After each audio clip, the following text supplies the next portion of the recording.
కరేడు ఇండోసోల్ భూముల అంశానికి MLC తూమటి Madhavarao Nellore ZP కార్యాలయంలో బుధవారం జరిగిన డీఆర్సీ సమావేశంలో ప్రస్తావిస్తుండగా సర్వేపల్లి ఎమ్మెల్యే సోమిరెడ్డి చంద్రమోహన్ రెడ్డి తీవ్రస్థాయిలో ఆగ్రహం వ్యక్తం చేశారు. ఎజెండాలో లేని అంశాన్ని ఎలా లేవనెత్తుతారని తీవ్రస్థాయిలో అభ్యంతరం లేవనెత్తారు. ఈ సందర్భంగా ఇరువురి నేతల మధ్య వాగ్వాదం సాగింది. మంత్రి ఆనం రామనారాయణరెడ్డి జోక్యం చేసుకుని ఎజెండాలో లేని అంశాలను ప్రస్తావించడం సబబు కాదన్నారు.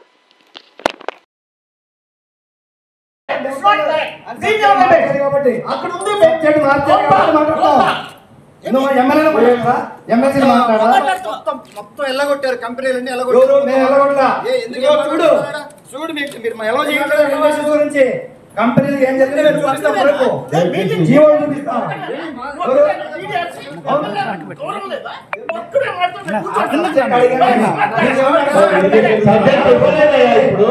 అక్కడ మాట్లాడాలి. ఆయన సబ్జెక్ట్ ఇవ్వలేదు కదా మీకు, మీరు ఎందుకు అనవసరంగా మాట్లాడతారు? సబ్జెక్ట్ మీకు ఇవ్వలేదు కదా, సబ్జెక్ట్ ఇరిగేషన్ మీద మాట్లాడుతున్నారు, ఇరిగేషన్ మీద మంత్రి గారు చెప్తున్నారు, మీరు ఎందుకు మధ్యలో మాట్లాడతారు? ఇరిగేషన్ మీద మాట్లాడుతున్నారు కాబట్టి మాట్లాడుతున్నా. ఏ కదా పద్ధతి లేదా? ఇదేం డిఆర్సీ సమాజం అనుకున్నారా, ఇంకేమైనా మార్కెట్ అనుకున్నారా? రైట్ ఉంది, రైట్ ఉంది, క్రమ పద్ధతిలో ఉంటే రైట్ ఉంది. మీరు మన డిఆర్సీ చైర్మన్ ఏ విధంగా నడిపితే ఆ విధంగా పోయినాం, అంతేగాని మీ మీద రకమంతంగా ఎట్టంటే మాట్లాడలా. ఏం మాట్లాడతావా నువ్వు? ఏం మాట్లాడతావు నువ్వు? నీకు లేదు, అవకాశం లేదు. మాట్లాడేటప్పుడు టైం ఇస్తారు, కూర్చోండి. మాట్లాడడానికి లేదు. ఎవరు మీకు ఇప్పుడు వాళ్ళు మాట్లాడే ఎమ్మెల్యేలు ఉన్నారు, మాట్లాడతానంటున్నారు. మాట్లాడాలంటే బయటికి వెళ్ళండి. సభకి 243 సంవత్సరాల నుంచి డిఆర్సీ చూస్తున్నా. ఏ అధికారంలో ఉన్నా, ఏ పార్టీ అధికారంలో ఉండేవాడు, ఎవరు ప్రతిపక్షంలో ఉండేవాడు, డిఆర్సీ చైర్మన్ మాట ఇక్కడ ఫైనల్. డిఆర్సీ చైర్మన్ గారు ఏ నిర్ణయం తీసుకుంటారో మనం కూడా అదే నిర్ణయం ప్రకారం నడిచాం. అనేక మంది అనేక సందర్భాల్లో వాదోపవాదాలు వస్తాయి, బాధలు వస్తాయి. అయినా కూడా ప్రజల కోసం మనం ఎంతవరకు ఉండాలో అంతవరకే ఉండాలి తప్ప సభా గౌరవాన్ని, సభా మర్యాదని మనం వదిలేసి ఎట్లంటే అట్లా మాట్లాడతాం. మేము చేసిన రైతు, మేము చెప్పేదే మీరు వినాలా? ఇది సరైన పద్ధతి కాదు.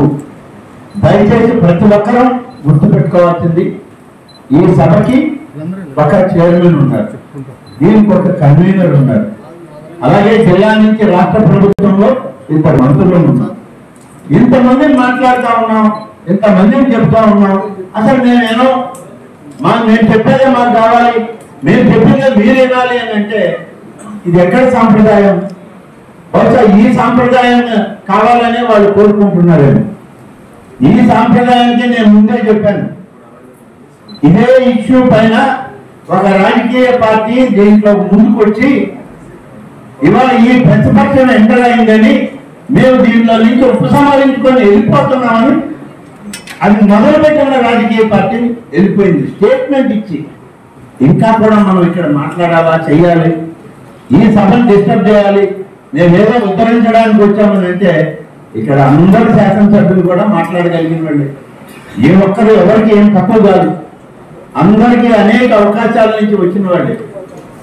కాబట్టి మనం కూడా సభా సంప్రదాయాలని, పొందాతనాన్ని, సభని గౌరవించేటువంటి విధానం, సభాధ్యక్షుడు మాటను గౌరవించి మన్నించేటువంటి విధానం మనం కూడా పాటించాలి. దయచేసి గౌరవ సభ్యులు అందరికి కూడా నేను మనవి చేశాను, సంప్రదాయం ప్రకారం నడుద్దాం. దీనికి ఒక చైర్మన్ గారు ఉన్నారు, వారు అజెండా ప్రిపేర్ చేశారు. అజెండా వచ్చిన దాంట్లో ఇవాళ జిల్లాలో ఉన్నటువంటి ప్రాధాన్యత క్రమంలో రెండవ పంట దాదాపు 5,40,000 ఎకరాలకి రెండవ పంట ఇచ్చాం. దానికి సంబంధించిన వివరాలతోటి వ్యవసాయ శాఖ అధికారులు, తద్వారా దానికి వచ్చేటువంటి నీటి పారుదల, ఇవన్నీ కూడా ఒకటి ఇవాళ ఈ జిల్లా రైతాంగం యొక్క సమస్య. ఆ సమస్యల్ని మాట్లాడడానికి మొదలుపెట్టి సమస్యను వదిలేసి పక్కదారి బట్టి మళ్ళీ మమ్మల్ని మాట్లాడినవరా అని అంటే మేమేం